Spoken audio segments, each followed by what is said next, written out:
Assalamu alaikum. So today our topic is worldly wisdom of our observer of human nature. ठीक है।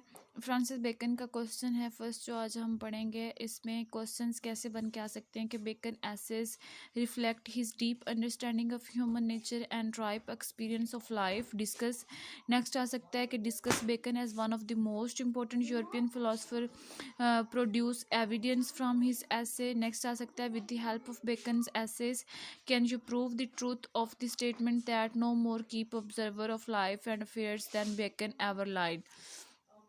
ठीक है। Next आपका question आ सकता है Bacon's essays as the expression of lifetime experience in the world of man and affairs.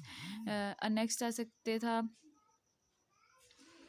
Bacon is more a man of the world than a philosopher in his essays. Do you agree? Illustrate your answer. ठीक है। तो इसमें हमारा क्या है, Bacon was definitely a worldly wise man. He was the wisest and the brightest of mankind. He was truly the child of Renaissance, the age of accumulating knowledge, wealth, and power. Being a true follower of Machiavellian principles, he led his life for worldly success. He was a man of shrewd and sagacious intellect, with his eyes fixed on the main chance, and what he preached in his essays was also the knowledge needed for worldly success. There is no doubt that the essay of Bacon are a treasure house of worldly wisdom. The term worldly wisdom means the kind of wisdom which is necessary for worldly success.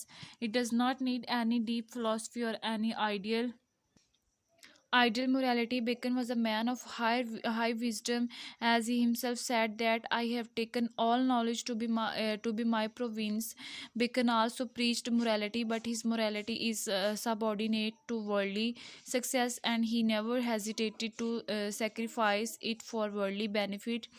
His essays are rich with the art a man should employ for achieving success in his life, such as shrewdness, sagacity, tact, for foresight, judgment of character, and so on.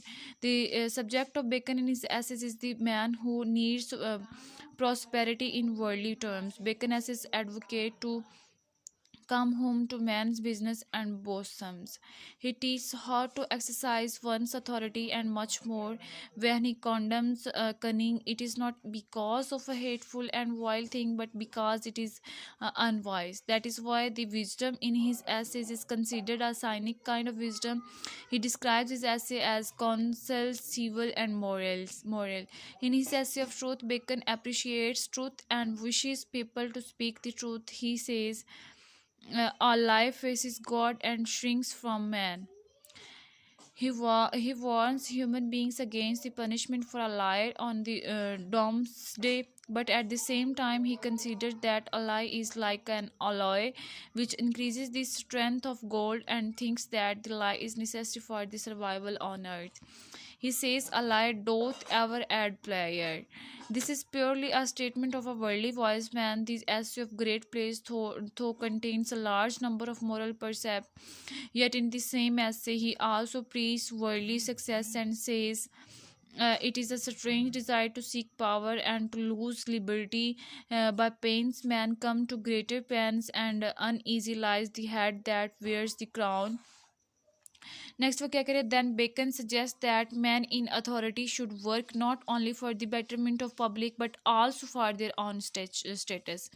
All rising to great place is by a winding stair, and if there be factions, it is good to side a man self whilst he is rising, and to behave himself when he is placed. It is purely a utilitarian advice, and it surely holds a compromise between morality and worldly success. Even when Bacon urges a man not to speak ill of his predecessors, it is not because of high morality but because of the fact that the man who does not follow advice would suffer with unpleasant consequences. ठीक है। Bacon's approach towards studies is also purely utilitarian. In his essays of studies, he does not emphasize on study for its own sake, but for the benefit which it can provide to a man, to be supplemented by practical experience. He says, reading make the full man, conference a ready man, and writing an exact man. And then some books are to be tasted, other to be swallowed, and some few to be chewed. and digested.